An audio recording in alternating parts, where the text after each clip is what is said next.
You're drowning in the noise of daily life, and no matter how hard you try to silence it, the chaos seems to grow louder. You've been told peace is possible, but the idea of actually finding it feels more like a distant fantasy than a reality. So, here's the truth. Peace is not a luxury reserved for the lucky few. It's sitting right in front of you, waiting for you to claim it.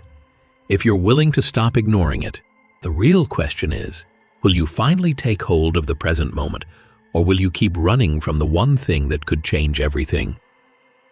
If you're serious about your personal health, whether you want to stop suffering, get clear guidance on how to stop overthinking, or to be more present in life, now's the perfect time to subscribe to our channel. Like this video if you're ready to grow further as a person. Now, let's continue.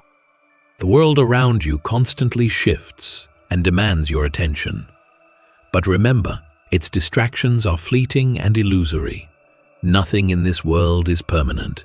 People, places, and circumstances all come and go. As Eckhart Tolle reminds us in The Power of Now, the past has no power over the present moment. This simple truth highlights the reality that nothing, no matter how significant it appears, can hold you back when you fully embrace the now. Everything is in constant motion, and true peace can only be found by anchoring yourself in the present, the only constant you can truly depend on.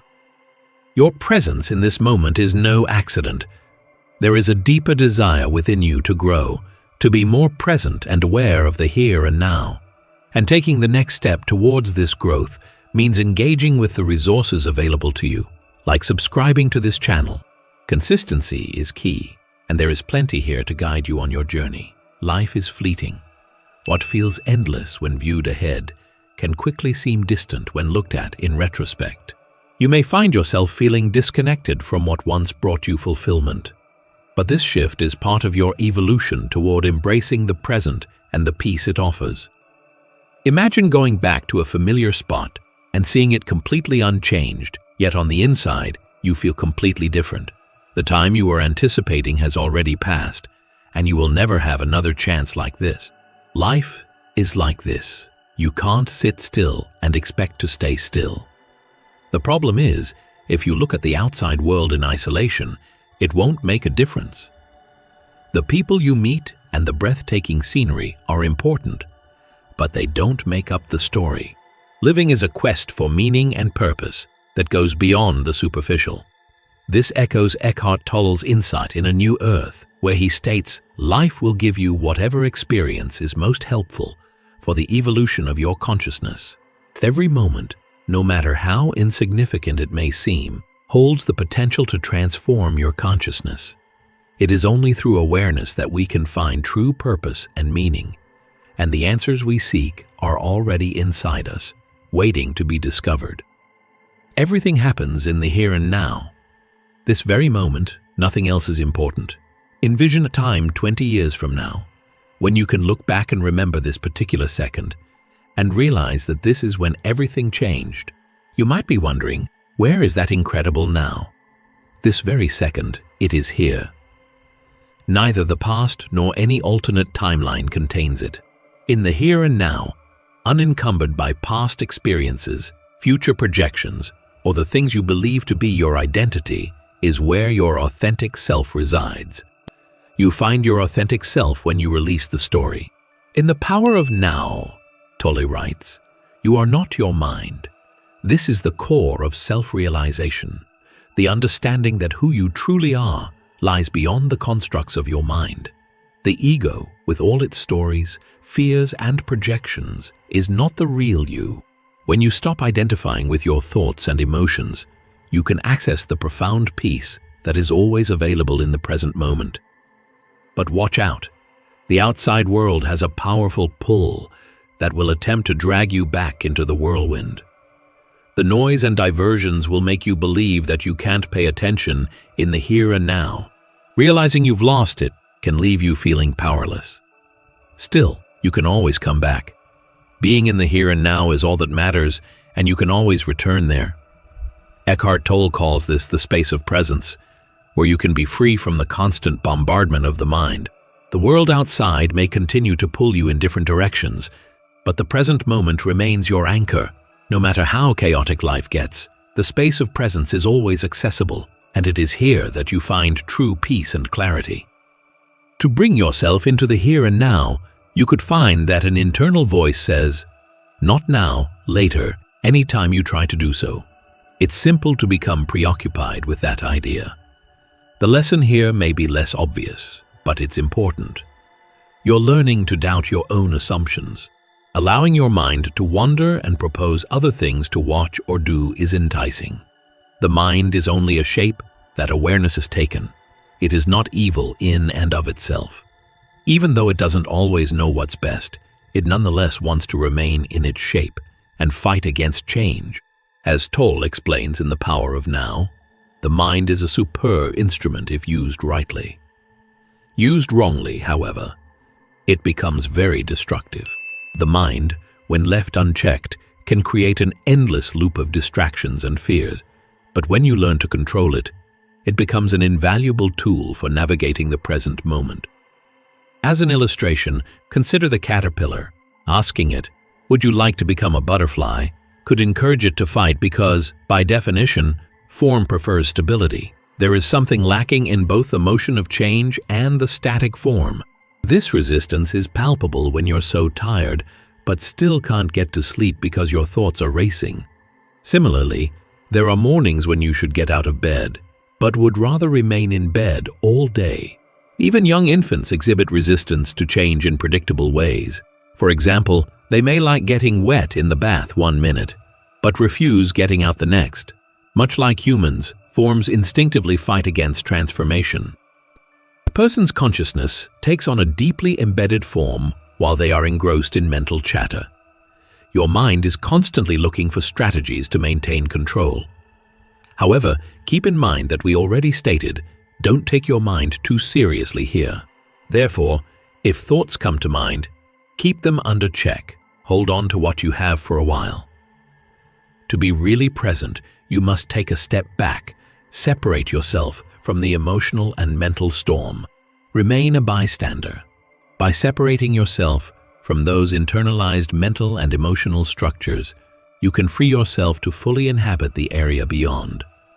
Tolle refers to this as watching the thinker, a process where you observe your thoughts, without identifying with them. This separation allows you to see your thoughts for what they are, transient mental events, rather than being controlled by them. As with many gatherings, the objective is to separate from the false sense of identity. Neither our ideas nor the emotions that influence us define us. Although these tangible shapes are a part of our lives, they are not who we are. To be free is to abandon these constraints, release any emotional ties, and make room for what is happening right now in the here and now. You can access a state of present when you separate yourself from the continual emotional and mental turmoil. Being fully present is observing change without being entangled in it. By bringing you into a state of calm awareness, this presence clarifies your perception of yourself, other people, and your experiences.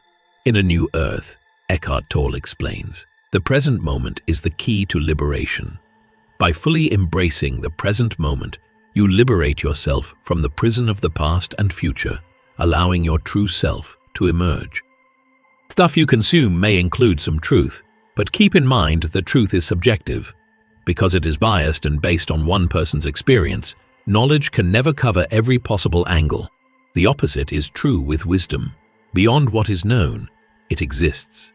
The president prayed for wisdom instead of victory or power in a speech I overheard last night. Wisdom is more than just having a large amount of knowledge or a quick mind. It's about being able to transcend our limited awareness and tap into a vaster, more expansive realm. Wisdom is the knowing that comes from beyond the mind, from the deep well of consciousness. Tolle points out that wisdom transcends the mind, and it is through presence and awareness that you can access this wisdom.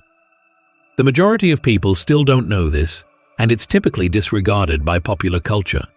You don't gain wisdom at school, even though there are glimpses here and there in media. You won't find it in any textbook. Just what is the format of a wisdom test? Does anyone have what it takes to become a wise person?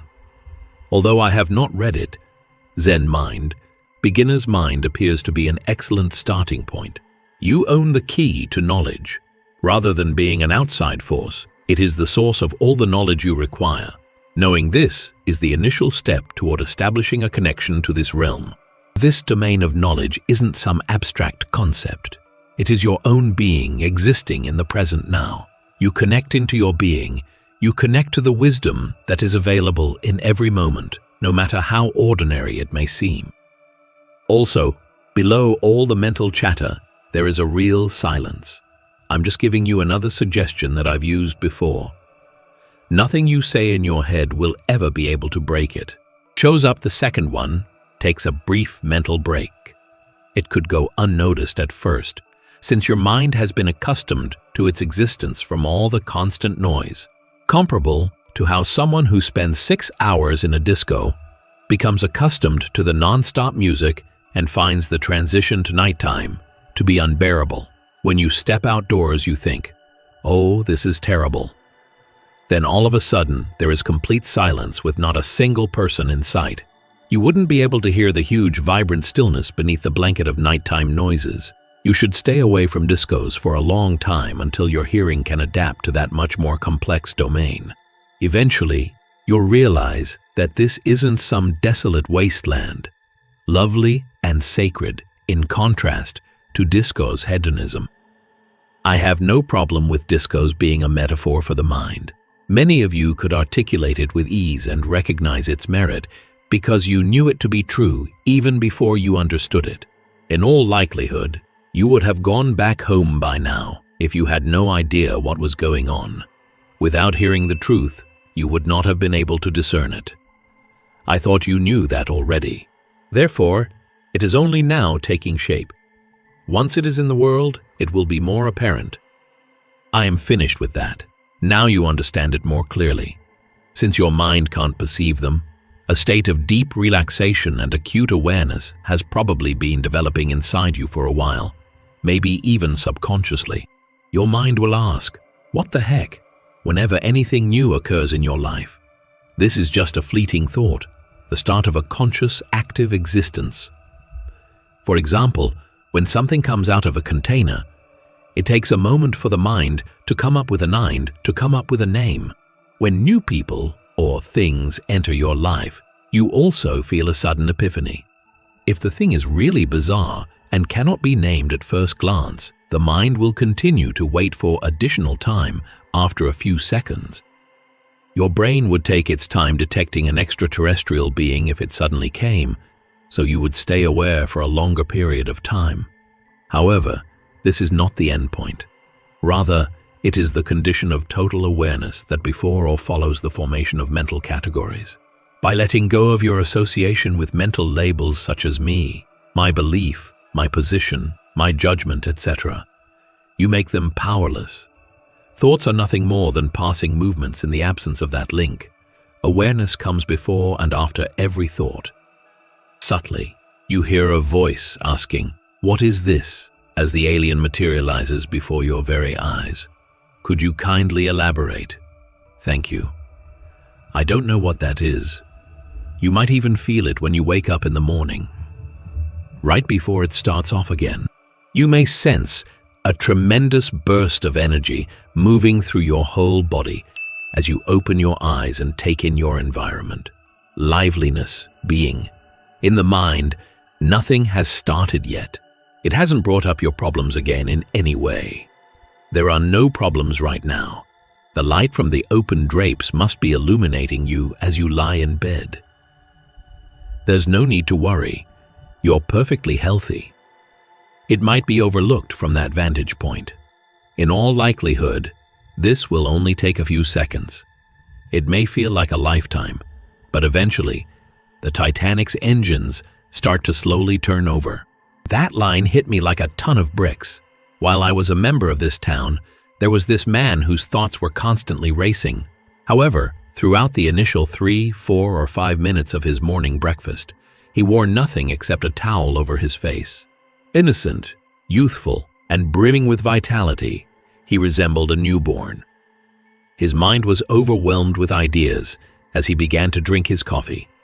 In that instant, he shook off the zero.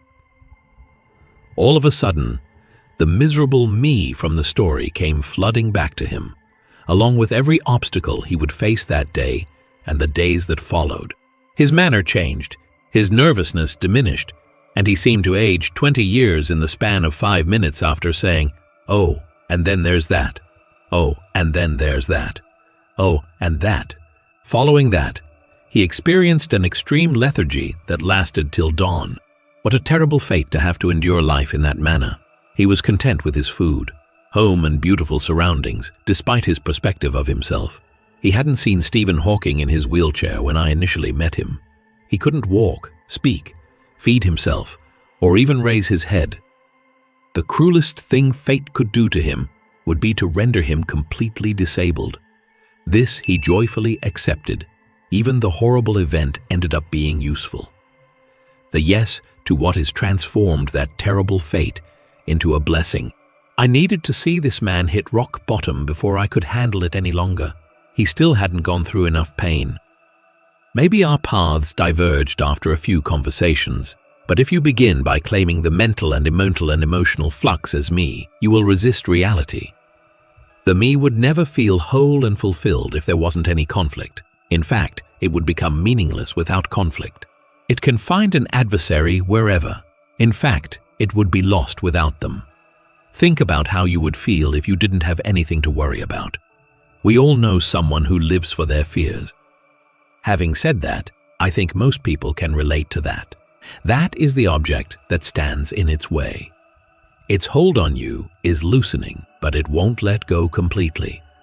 If it won't let go completely, if it were true, you wouldn't still be here after all this time. From this vantage point, you can observe the universe's wondrous dance unfolding before your very eyes, whether it takes the form of internal feelings or thoughts or external manifestations like the people, places, things, triumphs, and tragedies you meet. How that has changed. If you were constantly trying to gain things, your life would be incredibly unstable. The ever-shifting forms, both internal and external, are, however, something to embrace.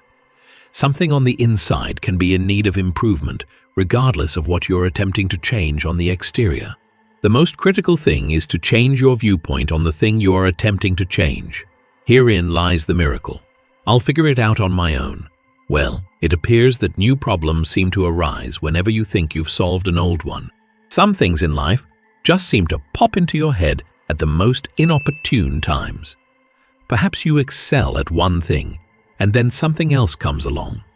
There are countless things you could do, but you're not going to do a single one of them. Nothing at all, or something quite different could be your life, but that won't stop you from making it your own. Some people will, and there is constant change in the world.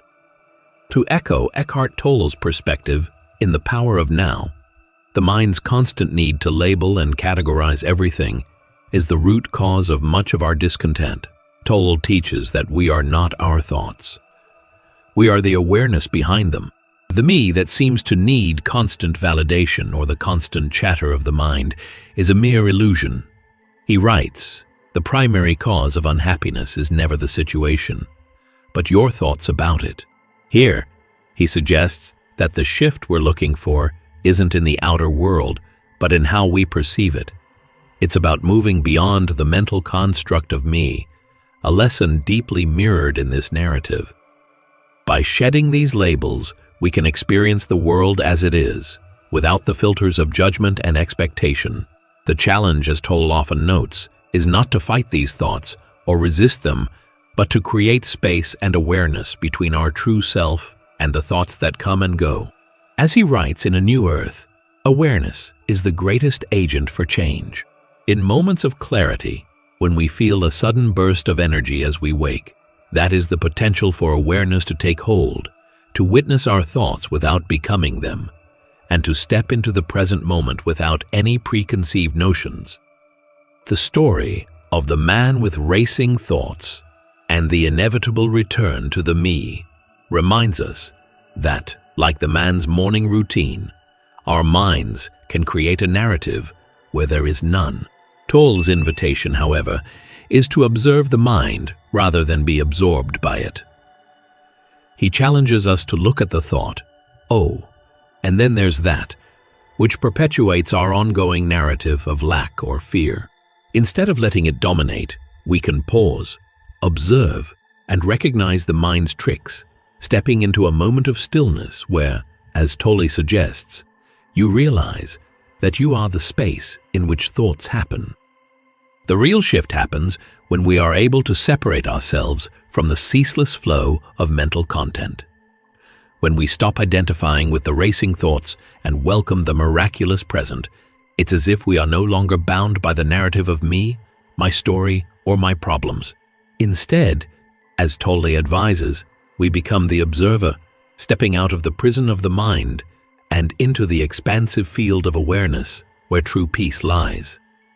There is a transformative power in accepting what is, the very principle Tolle discusses in The Power of Now. The moment we drop the mental labels, we stop resisting reality. We no longer see life's challenges as obstacles, but as opportunities for growth. Tolle says, "Life will give you whatever experience is most helpful for the evolution of your consciousness. Just as the man eventually accepts his fate, even in suffering, we are called to embrace life's changes with acceptance and presence."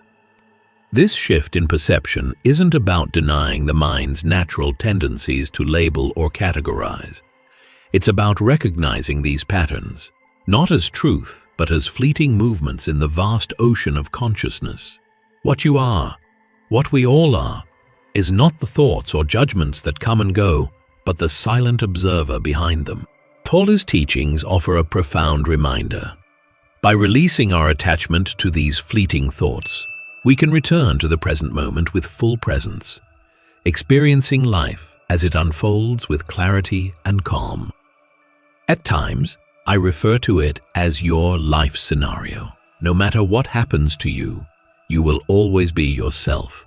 To grasp that, that is the essence. When one's living circumstances are confused with one's life and identity, it can lead to mental disorientation. Your entire existence revolves around the fact that you can't tell which way the past or the future is going to turn out. Both the past and the future shed light on the conditions of your life. Considerations include a path to it, its forward motion, its current state, and its potential future evolution. Some people's lives are going swimmingly, while others are falling downwards. No matter what phase of life you're in, what matters is that your circumstances are always changing. For the purpose of distinguishing between the apparent reality of your current situation and the deeper truth that predates the universe of fluctuations, where is life right now? Concepts have no place here. It's the shift from thinking to being completely present and attentive. At its most fundamental level, that is life.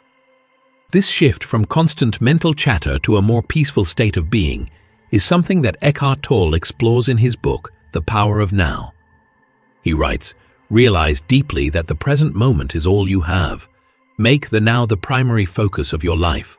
In this, he encourages us to break free from the incessant grasp of the mind, which often pulls us into past regrets or future worries. What matters is not the constant labeling and interpreting of experiences, but the experience itself. By embracing the present moment, we return to our essence, our true self, which exists beyond the limitations of time and form. There is form to what I am saying, but life itself is nebulous. The only sort of life that can be known by our senses is the formless kind. There are billions of life forms in the universe, and during birth, each one assumes a temporary shape before dying. These beautiful forms appeared to me not long ago as I gazed into a flower garden. Life is like a flower. It blooms, fades, and eventually dies. Nevertheless, a second blossom emerges right before it wilts away. Does it look like a different flower? No way. You can hardly tell the two blossoms apart. After that, I saw a magnified version of trees and flowers emerging from the ground and then disappearing. Afterwards, I became aware of the same pattern, a pulsation that went out and then back into existence, like a heartbeat, rooted in the Latin words out and zist, which also mean to stand out. The word exist, like your own body, means to stand out. This cycle of life, birth, death, and rebirth, echoes the teachings of Eckhart Tolle, especially in A New Earth, where he discusses the impermanence of form. He writes, "The flower does not cling to the past or future, it just blooms in the now." Life is always in motion, transforming in ways that may seem permanent but are, in reality, temporary. Everything you see, the trees, flowers, and even your own body, is just an expression of an eternal, formless presence. Tolle reminds us that we are not our bodies or our thoughts. We are the awareness behind them. This awareness, this consciousness, transcends all forms, yet it permeates them. On top of that, any form may perceive that vital energy. How did it come to be? This everlasting present now, the core of all things. Each of those is severely deficient in specificity. I know it's ridiculous, but I will bring it up anyhow. Pure consciousness, or the unmanifest one life, is the source of all things. Even among physicists, this is not even considered the starting point from whence the universe arose. To counter this, they wonder what set off the Big Bang, the point at which space and time grew from nothing. Following that, the question of what existed prior to the explosion must be addressed. After that, introduce yourself. When was that accomplished? We don't know anything else about it other than that it emerged out of thin air. The foundation of existence is emptiness. That everything began with nothing is the only possible way to explain how it all came to be. You, like all other living things, have preserved your core from the time before the universe came into existence. It looked like the Big Bang happened, but it never actually did. In Tolle's teachings, he calls this essence the being or presence. In The Power of Now, he states, "You are not the voice in your mind, but the one who is aware of it." This awareness, this pure presence, is the eternal part of you, and it is the same energy that flows through all forms in the universe. Whether it's the vastness of the cosmos or the tiniest grain of sand, everything is interconnected in this unified field of consciousness. When you touch into this awareness, you connect with the same source that gave rise to the universe itself.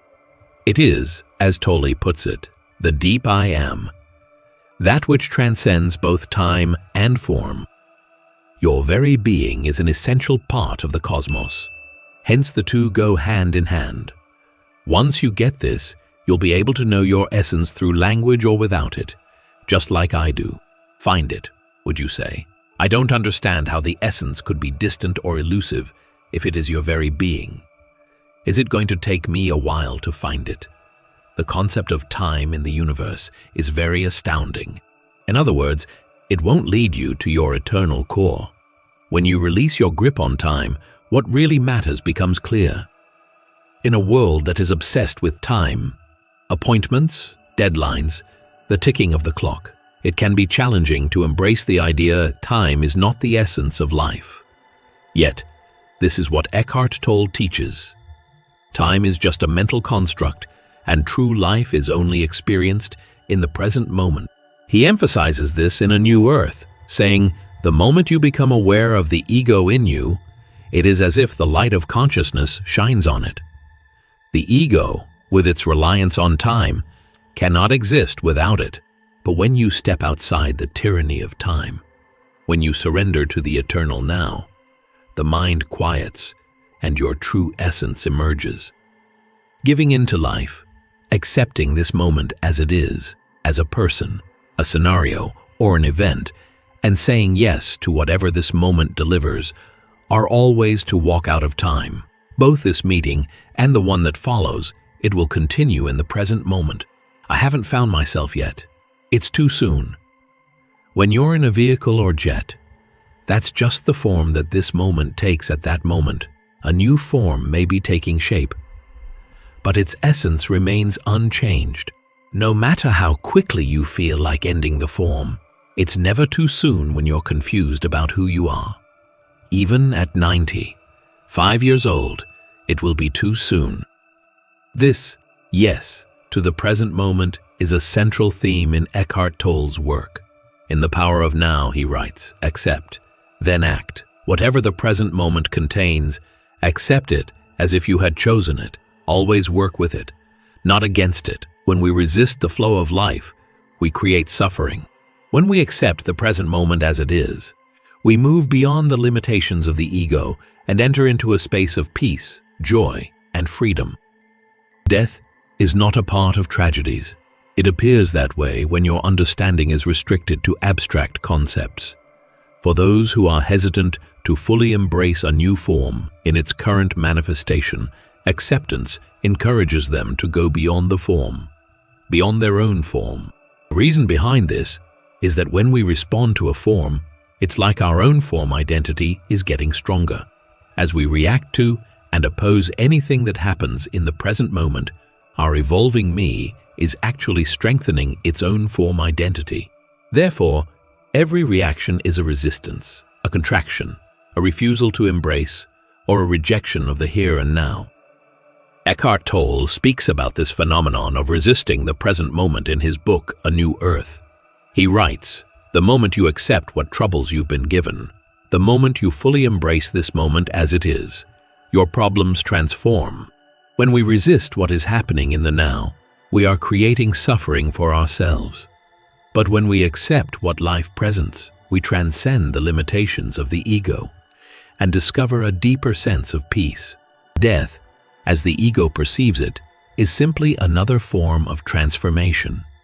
But when we let go of the attachment to form, we realize that we are part of an eternal cycle of life, death, and rebirth. By choosing to remain non-reactive and receptive to whatever comes up in the present moment, regardless of its magnitude, you can transcend your form identity, your limiting self, your thoughts about yourself, and the small me.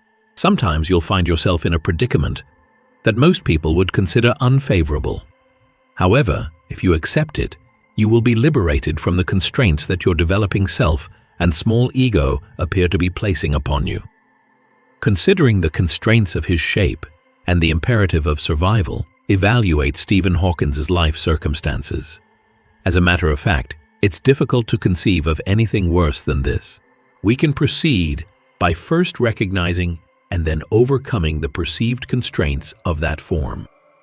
In the same way, Eckhart Tolle's teachings invite us to see beyond our form, to recognize that we are not bound by the limitations of the body or the mind.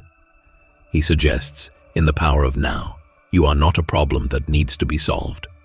You are the awareness of the problem that needs to be solved. By shifting our identity from the ego to the awareness of the present moment, we are free from the constraints that we once thought defined us. You can transcend the material world, reality, by submitting to it. Regardless, your logic will tell you otherwise. The message it conveys is that you must resist the temptations that manifest in your life. As a matter of fact, the ego's opinion is that everything here must be erased by absolute logic. The pure logic that is not born from materialism is based on transcending. It would be a daunting request to ask you to resign from this position, either permanently or for the remainder of the year. In hindsight, I can say, I didn't surrender very much and feel terrible about myself, but this was beneficial for my younger self because it helped shape my identity. Even if you may think that's too difficult, the only thing you have to give in to right now is this. At this present second, whatever that may be, all that is required for submission is just this. You have to take it on the chin because that's all it is.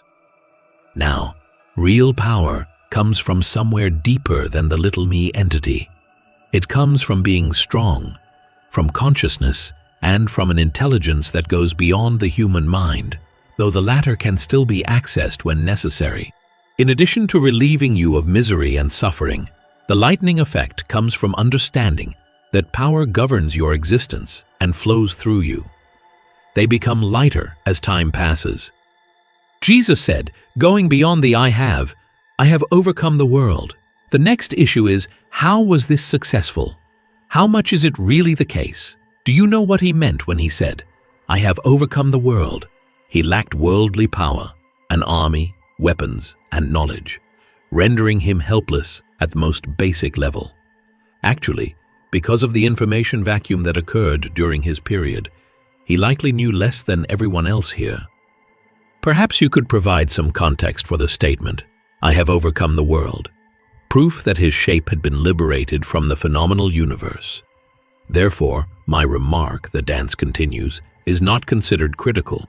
You are no longer threatened by the dance of form after you leave this domain. In fact, I believe there are little deities in India who dance with many arms.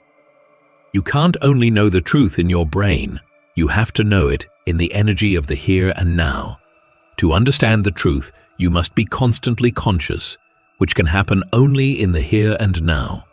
You cannot convert it into data that you store away. You can't get a certificate that reads self-knowledge acquired on such and such a date. Achieving your identity doesn't happen in the past. As Eckhart Tolle mentions in his book, The Power of Now, realize deeply that the present moment is all you have. Make the now the primary focus of your life. The present moment is where your power resides. You cannot grasp it in the past or future. Only in the now does the reality of who you are become clear. The truth does not exist in a time frame. It is found in the awareness of being here, in the stillness of now. Particularly in this particular moment, knowing oneself as the watchful, ever-present presence beyond thought makes the form world incredibly beautiful. Everything happens in a more expanded world, which is the reason behind this. You begin to live life to the fullest when the cosmos expands before your eyes. To put it simply, this means that you are not anything other than the present moment. Not the event, not the concept, not the feeling, not the concept, not the feeling, not even your present situation. This is all an illusion, really. You are not events themselves, but rather the setting in which they transpire. You aren't limited to a certain shape simply because it helps you feel more self-assured. Nothing good can come out of saying things like, "This I mustn't lose," "that I mustn't lose," or acting as if you're lacking something vital, so you may feel complete. Life becomes much easier to enjoy if you accept and embrace whatever it is that brings you joy. Live it up in the form world and have fun with it. Despite the passing of time, the dance keeps on.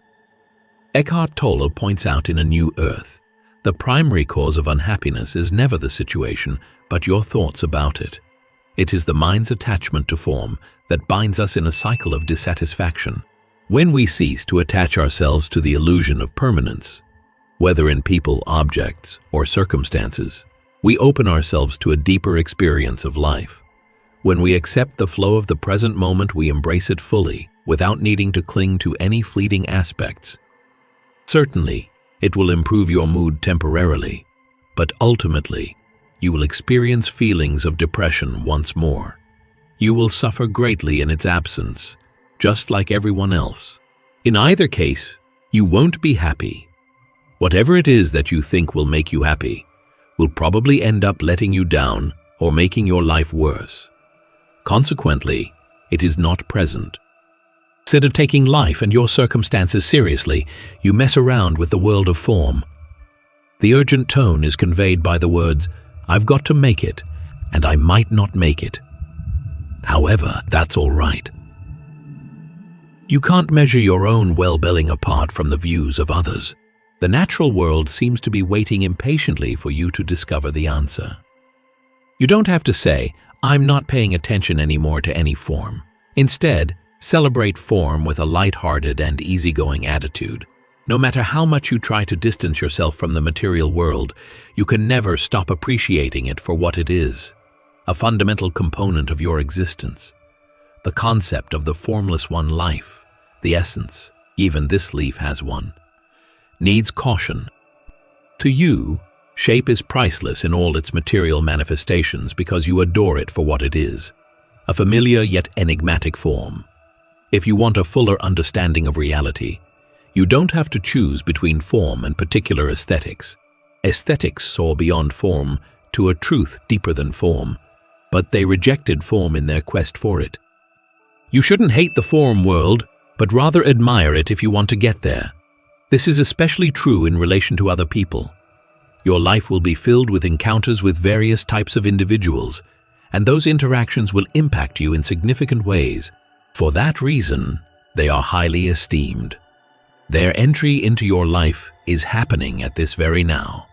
After the fact, no one can get into your life. At this very moment, what are you up to? This being and this very moment are real, and you must acknowledge this fact regardless of what it says or does. The words no, no may theoretically escape your lips. Imagine this. An intoxicated driver approaches and offers you a ride, but you refuse, saying no, thank you. Then you decide it's best to just get out of the car. But there's been no reaction. No little creature has advised you to hold your tongue. Surely you are aware of better. What brings you to this disagreement? What's strange is that the outcomes of your nonviolent actions are improving. More resistance occurs during battle. Your right to self-defense is intact. You may choose to raise an arm or even throw a punch in response. Your acts in my presence are unpredictable to everyone. Living in the now eliminates the need to internalize a set of ideas. Instead, doing the right thing comes from letting go of attachment to ideals and instead embracing the reality around you. While hypothetical questions like, would you rather kill someone to defend yourself or save someone else, aren't helpful when trying to figure out your identity, asking oneself, should we ever be violent? When you focus on the here and now, you are more likely to do the right thing. Despite my distaste for conspiracy ideas, it seems like someone is trying to hide something here. This secret should not be revealed to our children or colleges. Perhaps it would be more effective to just appreciate the splendor of this moment, rather than inundate them with meaningless information. The notion comes to me when I say, perhaps we should do something. It comes from a position of yes, not a contracted no. The cat is out of the bag, I suppose. Put yesterday's and any future questions out of your mind. In the event that the answers are important, you will know them intuitively. Should that not be the case, they will disappear. Embrace the waltz of your life. You don't need to make any changes to your life at the moment. It doesn't have to change for you to be okay. You are doing great right now. You are doing great right now. You will witness the remarkable after that. As Eckhart Tolle wisely reminds us in The Power of Now, the past has no power over the present moment. This simple truth speaks to the freedom that comes when we stop living in the shadow of the past or the future. We must embrace the present with open arms, for it is the only true reality we have. Let go of what you think should be and focus instead on what is happening now. There is no need for external change when you realize that peace and fulfillment are already here in this very moment. Your presence is of utmost importance, and that is acceptable. It makes no difference where you stroll, sit, stand, or lie down. Take note of passing people, places, and things, no matter where you are. In a moving car, an airplane, your living room, your office, or even just lying down. Focus your entire awareness on the present moment. Once this material existence is no longer crucial to your happiness, only then can you truly value it. You will have plenty of time to enjoy yourself once you arrive. Curiously, more positive things appear to occur while you're not in need of them than when you actually need them. Furthermore, there is no rationale for why your life shouldn't be a lovely, transient affair. You have my best wishes for safe space and time travel, and a speedy return to Earth in regard to your outside existence. Despite the fact that you have reached your interior objective, you are still supposedly traveling and moving throughout space and time. It is perfectly acceptable to occasionally lose sight of that. You will remember it for a very long time. Let's keep growing together on this path of self-discovery. Subscribe to our channel for daily inspiration and grow as a person. Comment the word now and like the video to show your support. Also, consider sharing this video with someone who could use some encouragement to slow down and enjoy life more fully.